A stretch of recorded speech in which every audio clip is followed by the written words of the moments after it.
lo en tak tak tiang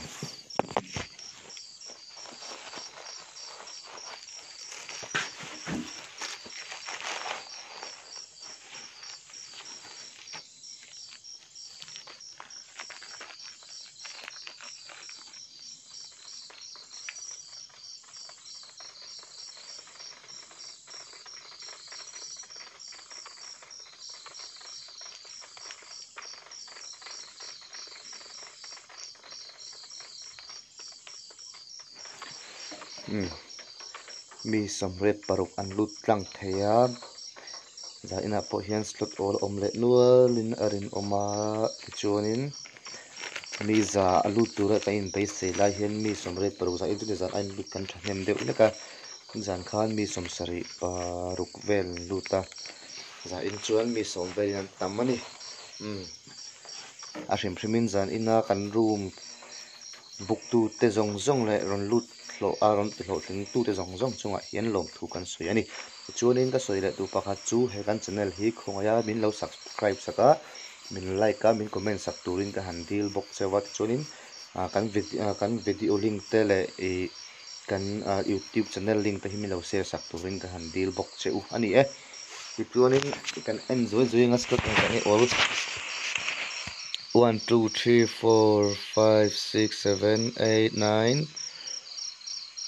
that's the team 8 alu dai 8 9 10 11 12 13 14 15 17 16 ola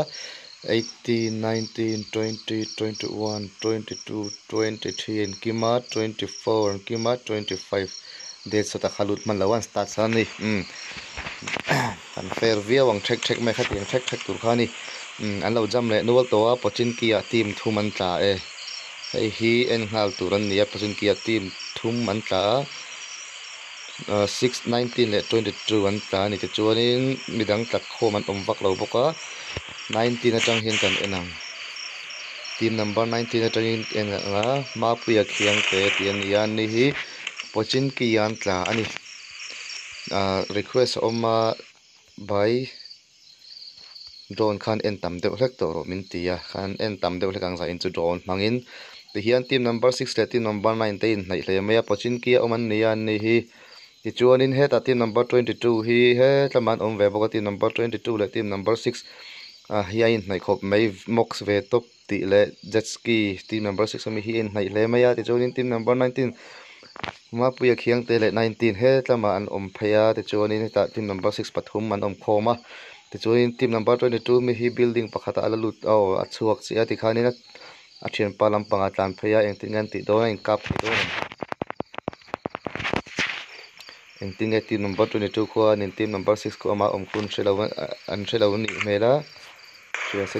an ka tam ni in bom hlum an in bom hlum tarengot mai team number 22 tenga tinge kha chan niang in bom hlum tarengot mai team number 22 te kha apoi le mai nga tinge kha chan youtube pai lo ani join comment na min lo thil teu chan le wang kha min lo thil teu enge lung oi lo na in em ni join team number 10 le team number 5 in ve video boka tayan team number 8 le 10 in ka pin ka sia team number 8 le 10 kan lo enang ain kapem hanni hin kapem akapi lagam ni in kap hain ka sia team number 8 le 10 hin kap hai khop mai team number 8 MWL des so thi alu sola ni hi alu chia khan start ngal tina nia milta an ta a ti chuanin team number 5 po he taman oma MWL David po he alu sola ni don he ani poi team number 5 al om tat mai a room open tu te tinga in ti sul fau chuanin midang po zil ngam tu turin lova nak tu ka man ka zil don chewani he ta chang hian ka para guest jo si ma ina oma number 8 pani in an fu ta chang in warehouse ni yam he ta hen oma ti chuanin tingen ti don warehouse nge bang house an ti khu ka chiang lova ti chuanin team number 10 ron phaya pani ron phaya ni dead shot le 11 hodin pui hi nang tingen ti don kan khelo ani chuanin midang kan en zoi nga he ta team number 21 kan en ve thungang team number 21 te hi ain hai ve riau mai pakhat chelo thi de to mai team number 21 ami hi team number 2 lang hian kill sak ni ngei tur ni team number 2 te hi tu tengen ni kan enang AOD en ni AOD pe ni lo kill saka pakatan nok le ta ti khan pakatan nok le to a no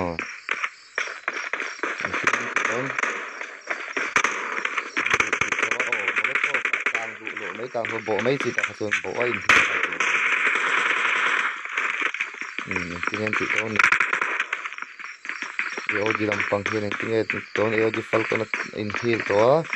team number 21 khang tu giàu tay em nhiều team number 21 phật mình là Omanนี่hiền tiếng anh phật finish lệ tất cả mấy thì kan Falcon ini finish lah thì đến hết team number 20 MWL det so da tluwa MWL ro sa tlule boka MWL ro sa tluwa ti chuanin glory te han chan thei do nen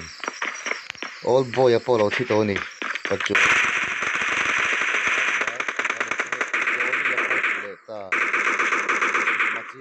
machi om to eng tinge ti om machiam team number 30 nen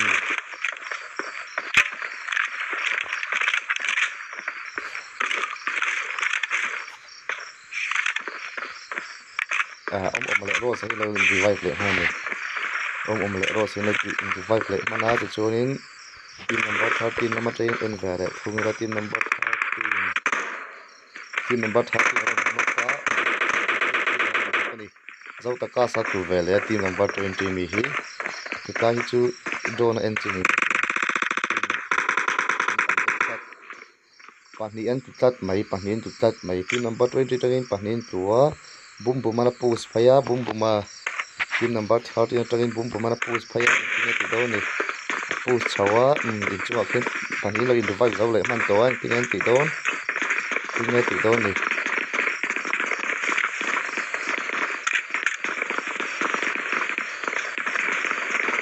an blue chaw le a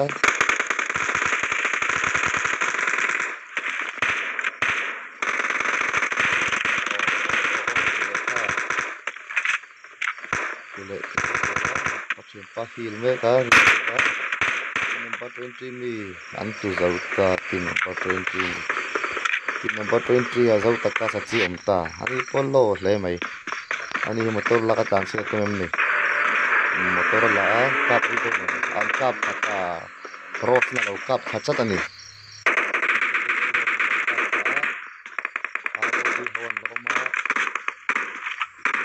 Oman hi la ro sa hian chan en tinge ti don in hi la ngai khop mai ro sa hi in hil na nei lo em ni o chuanin heta kan nula te po khan lo chu zo to ani angel le midas chian la dam man ni hi kan en chin lok te o midas tu pe le sia mai o poi lu tu midas angel chi omta en tinge ti don ni 3 versus 4 versus 1 har sa to ang chuan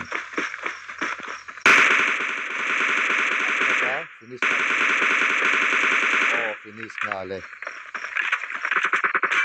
atu vele che pa ni hi ni po hi survive karing talo to me nun na te tikhan team number 23 pon zo le ta ti chuan in ro sa hian eng tin ti don ni ani hi life attempt to yo me kan me do ni tiat lo fa ti chuan in ti mai mun danga in ka pan omen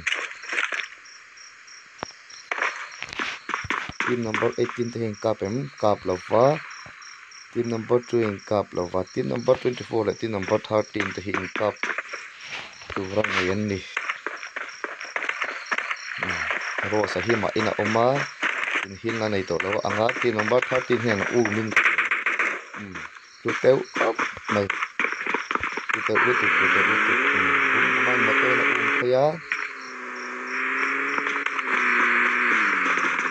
Rose tingnan ti do ni hai khop ma pa ya phela so oma Rose hi push phaya chara Rose kan sa chara an uma Rose hi kan sa chara Rose down ta tikhan ro MWL team hi chu an zo le ta phota ti khanin in kap nai vai team number 2 le 18 in kap don em ni team number 2 kan en le phota team number 2 hian in AOD Pain hian ta khang chu to AOD Pain hian in an nok am ni tu na khan o Ric Flair na kap thu ve le that mai Ric Flair kan enang Ric Flair hi mi bon ani yani hi prison na an oma prison an maya team number 2 nei mai khop mai AOD nei in mai khop maya an ni hi AOD nei mai khop mai AOD ho yaron training ka sian ni hi ki inaron plan training ka sia AOD Pain hian mai khop mai team number 2 AOD Pain hian mai khop maya team number 2 mi AOD Pain hian muta muta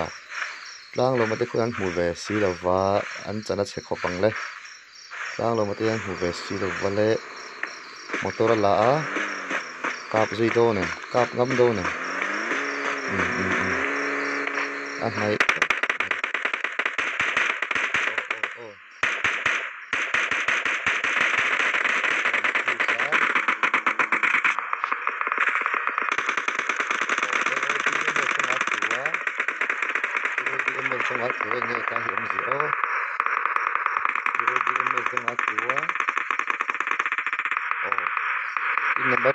Pahniyan clue ni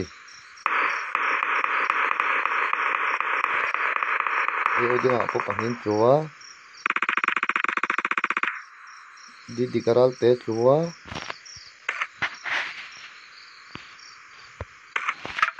lang lo malu da ho boy pui le kat team number 30 ron khen kai le boxing team number 30 khanin AOD Pain thi AOD Pain hi clue em ni lo vai in field zo kan team number 30 ron khen motor in tingan ti don AOD Pain ti khali buma ron tila chang lo ma ti ka ti ka chu ni ti chuan Vincent lo ma Vincent le chang lo ma hi tua Vincent ma ina lo ma engting ti don buma so kill thei don ti khalin buma ron kill le ta ti khalin buma team number 30 ni buma ti an kill en zang ni ta kan enang ni zana kill parup lai lo nei le to ni buma hi abon ani ni zana khan di kill som pa ni anei kan ti to ka ti chuan in kap nai vai tangan omem an om ri lo wa ti chuan in team number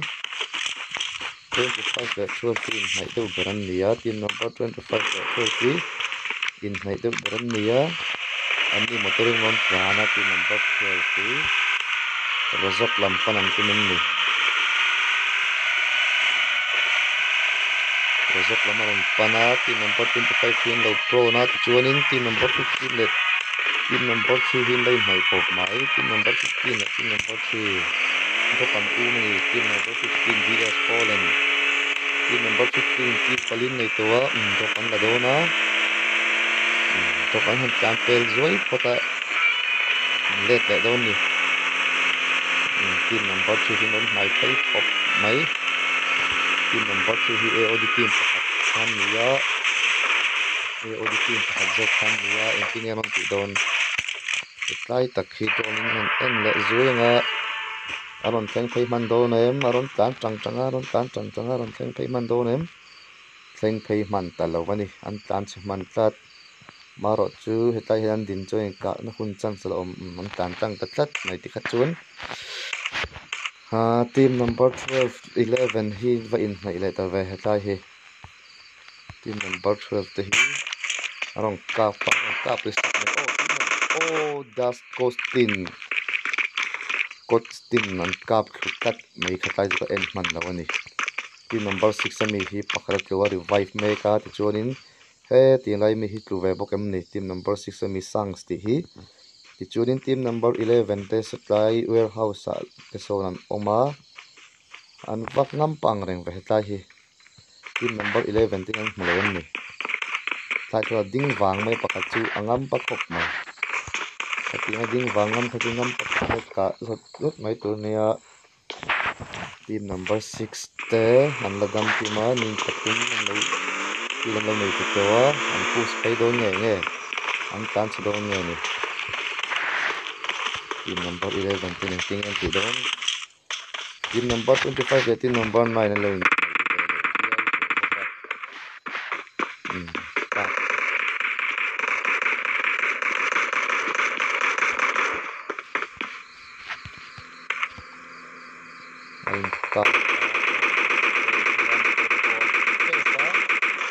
Tuhan lau dewa kita pengota kita kita boka team number 6 le 11 fight na sakop mai tu na hian fight make ani annok ani tikhan sky pahian cha shu annoka sky pahian cha shu annoka ti chuan cha shu dam ta team 11 te pahnih chian dam torage du te pot tu trap orang ki da ve team number 5 an tu velia buang le tek mizo de vitan tu ve ka ti khan team number 13 te hian web ka kan ka ni bu man te na ta vom lu ta team number 5 6 aron omboka an batam ve ka hi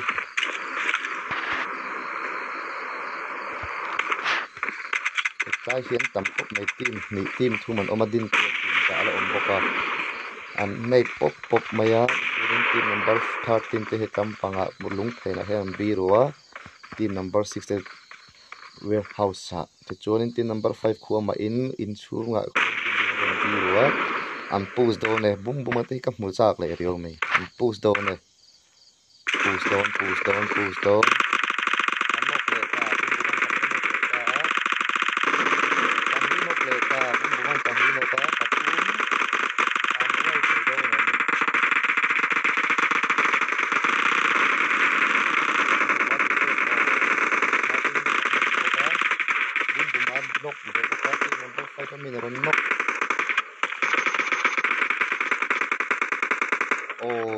tikhanin team number 13 an web ta vekani bum ma tluwa maro chukil pariat kil pahni ina nei bolani ka hin ka ni team number 25 te hin zana chicken team te khan niya ni hi kil pahni pathum man lo nei ve to ni pachunin in cup mai vai amle ri to lova team rit an ladama mi som hi pali an ladam mani chuanin team 9 le 19 le team 7 ni hai le rio kan en le zoyanga ma pia khian te hian in team number 7 khun hai in ka sia ani lo laman hoiri ani lo laman hoiria ani pochin kian lo mati ompuya jeti ti khu ta lo man len hlat deuh le ka tlem chuan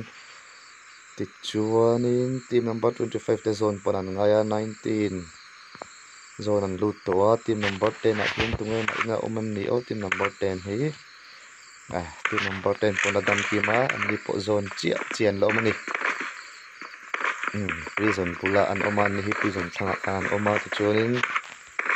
team dang in cup mai vai turan omam team number hi an zange team number 3 le 15 hi ma in ania 19 in cup mai vai om ri lo ani team number 3 ho hi gatka an lo oma gatka tang hin tungai om hai team number 15 an chen team number 15 an chen khaya team number 15 an chen khaya an ni team number 15 ni nyan ti do ni 15 le 13 in cup le don ta hian do na team number 3 kai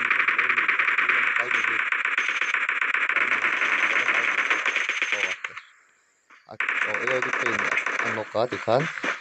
AOD car fan fil to a ti chuanin AOD atangin team pahnih chian dam ta mi pahnih chian dam ta AOD tangin mi pahnih chian dam ta hian devil oma mi team omsan hian revive tu min pan phaya revive athen pai revive tuma revive te do kai oma lo ni san lo ve lama sa om san lo kat kha khat mi chim om san hian a mulo ho hle mai kha chu AOD pain na kluwa thi tre pani thi do na AOD devil chia om ka ka chuan a chan thei to lo kha chu chan thei to lo team number 50 ron thleng phei vele e sorry team number 15 ni la team number 15 chung om sa devil na mai da prawn phaya 3 versus 1 ani team number 50 hi mi pathum an nia chuanin hei chun khar deuh mai thaya team number 25 te hin kap le don team number 25 te hin kan tum le kat he tai hian team number 13 na team number 13 ni bum bum ma kan hian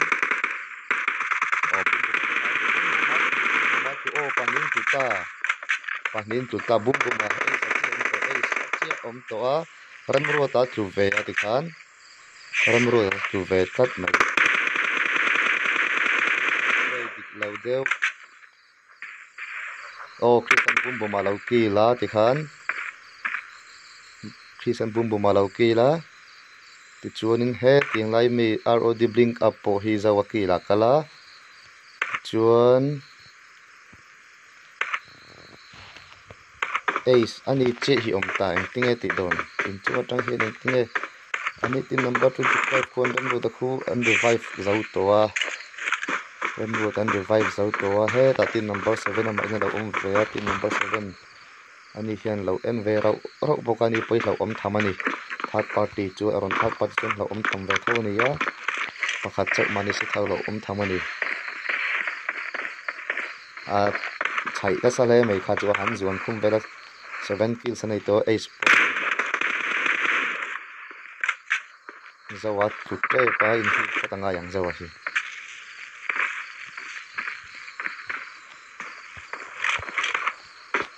nghe ti don ani hian khi saron teng de tia khi saron teng de tia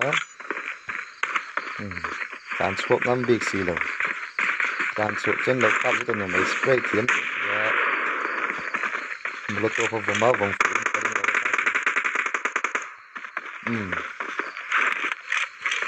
zawa tu le tat zawa tu ve le tat zawa tu ve le thunga an nei tan nei fu thu si lova zawa tu ve le thunga asian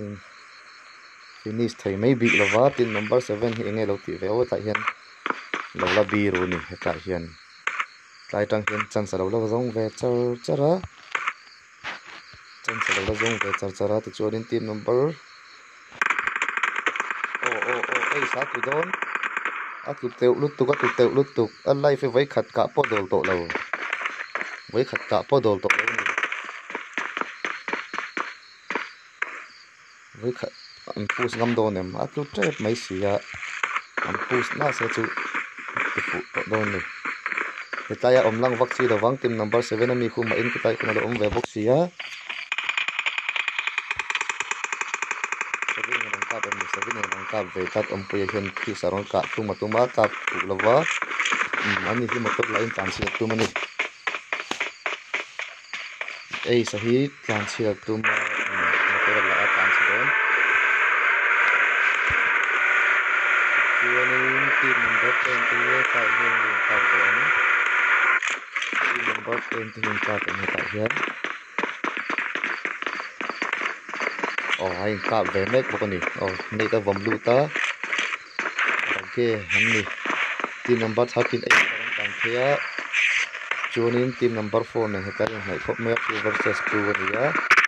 number 2 sarong fen phei le a heta hian number 13 mi ei sahi kan tanga ti chuan rage ho hin an tingen molotov vom le a vom molotov fi effective lo tat a molotov vom effective lo tat lo ni ko va do sahi molotov fa ta ka bata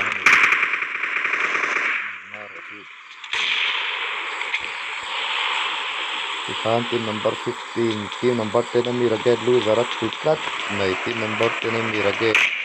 loser kick number 4 ami chile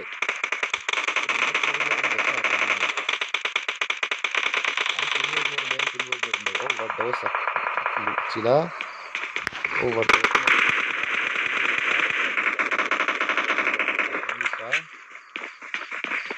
chuanin game is so so building sira oma 15 mi zaya ama ino ma zaya hian kap ya one seven ni tin mi pakhat seven om te na lu chi chawra ke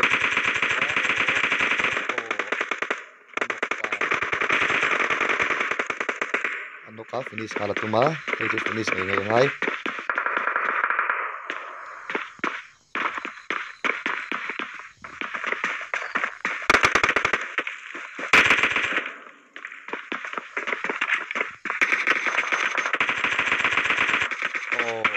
jo satuta okay jo sat an tablik wela zawat tu that mai ace box khan ani paniki ai kan la in kop an la in kap tluang zelani free sa tluarem ru da chiom ta revive do ne ma revive meka ei sakin en tinge ti do na puse free satan chan sa om to lo angania free satan chan sa om to lo angania revive zo le man chi a free sa revive falangai zawa lo to sia ain revive le oh three sathita three sathi man ta ta nei do ne oh smoke of ma anni hian an ting an ti don feel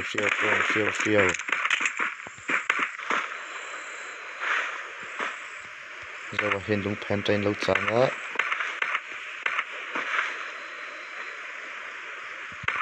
ei sahi pona transfer ka pon tang fling le dewa bo te na umna laman chato don silva he kamaron fling phaya aron fling phai shiau ron fling phai shiau thiam khop mai he po a sport hi tin ngai ti don ni mai phai to khop maya mai phai to khop mai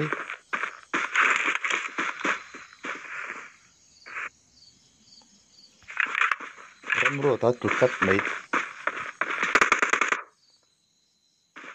oh the kind of finish ha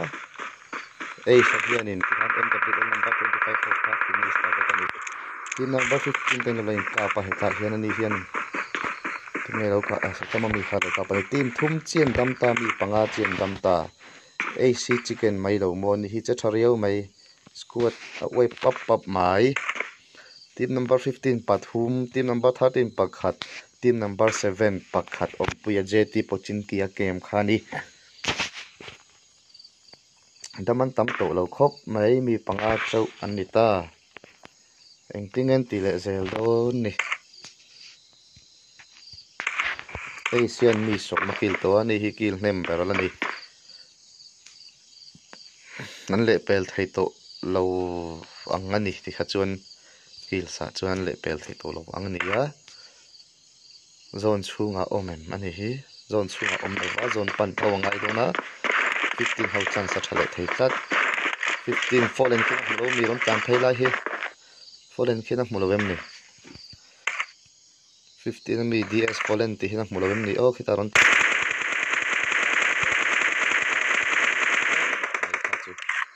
poilu tuk golden chance la chat man le talo push do ne an flank ta sakop mai an flank phaina sakop maya tim 13 mi ei sakuma in oma poitha khopang le ma ni chuan le pathuman nia kil dia teng ve to mai kap man lo chat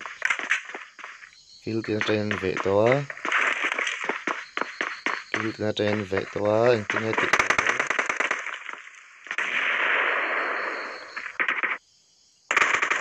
lo ti ta zayan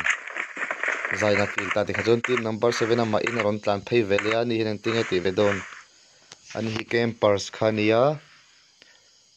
ka vengam do nen zaya lo zaya kha pp bison lo kap khuwa zaya tu chat mayeng tinge ti dawon ni ani hian zai hat luwa in revive thei do nem push thei do na ni hian zai an revive lawa tu te lutuk om puya tu te lutuk DS Fallen hian push thei do na zone in ei tat mai zone in ei a tikhan team number 15 10 chicken dinner ta ani team number 15 Fallen and kill sanai lova Zion panga kila week z ti hian panga kill bok ani chuanin team number 2 hi pahnih na an ni boka tikhanin tlang lom ate kha ani lo lom zo ate zo khi an ni ya chuanin apum puya mosque la chuanin age team pathum na mi hi 10 kills ani tikhanin zan in room chu kan lo close lai thei ta in the white chunga la in a participant zong tin the white chunga lom thu kan soi le bok ania kaloma ti hianin group a khanin result hi karon thon le mai dona ti chuanin atuk zana akun ngaya mulenga slot all om nual mai thina slot all om lo tu hian khongai takin alut te kha slot book room book te kha chuanin in lo lu don ye time kan chance ngai lo time mi 750 ya kan open anga ti chuanin 750 ya kan open anga ti chuanin 820 ya kan start ya chuanin live fa page chule kan tumanga live kan pe chuk theilawak thudang omani chu kain riat ti le don nia ti chuanin he channel live kan live na channel hi khongai min lo like sakula min lo subscribe sakula chuanin in lo comment anga thei chuan in lo share bokanga min subscribe tu te le zai in a khel tu te zong in the vine mutui mang tha vek ule God is good all the time.